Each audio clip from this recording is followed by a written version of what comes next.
ஓம் சுவாமியே சரணம் ஐயப்பா. சுவாமி சரணம். 2024 மண்டல பூஜை மகர விளக்கு பூஜைக்கான லேட்டஸ்ட் அப்டேட்ஸை இந்த வீடியோவில் பார்க்க போகிறோம். ஐயப்ப பக்தர்கள் இருமுடியில் சாம்பிராணி, கற்பூரம், பன்னீர் இந்த மூணுத்தையும் தவிர்க்க வேண்டும் அப்படிங்கிற மாதிரி சொல்லியிருக்காங்க. ஸ்பாட் புக்கிங், அதாவது ஒரு நாளைக்கு 10,000 ஐயப்ப பக்தர்களுக்கு ஸ்பாட் புக்கிங் செய்கிறாங்க. பம்பா, எருமேலி, வண்டி பெரியார் சத்திரம் அந்த 3 இடத்துலையும் உங்களுக்கு ஸ்பாட் புக்கிங் செய்கிறாங்க.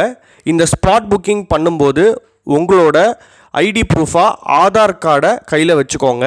அதே மாதிரி டிக்கெட் புக் பண்ணி போகிறவங்களும் உங்கள் தர்ஷன் டிக்கெட்டோட கையில் ஐடி ப்ரூஃபாக ஆதார் கார்டை வச்சுக்கோங்க.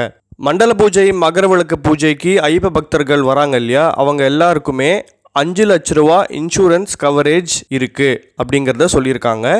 Special Tamil Nadu government buses Koyambedu, Kilambakkam, Madurai, Trichy, Cuddalore இந்த 5 இடத்துலேருந்து பம்பைக்கே பஸ்ஸஸ் இருக்குது. டிசம்பர் 26 டில் டிசம்பர் 29 இந்த 4 நாட்கள் மட்டும் அந்த பஸ்ஸஸ் கிடையாது. இந்த 4 நாட்களை தவிர்த்து நவம்பர் 15லேருந்து ஜனவரி 16, 2025 வரைக்கும் தமிழ்நாடு கவர்மெண்ட் ஸ்பெஷல் பஸ்ஸஸ் பம்பாக்கே இருக்குது அப்படிங்கிறத சொல்லியிருக்காங்க.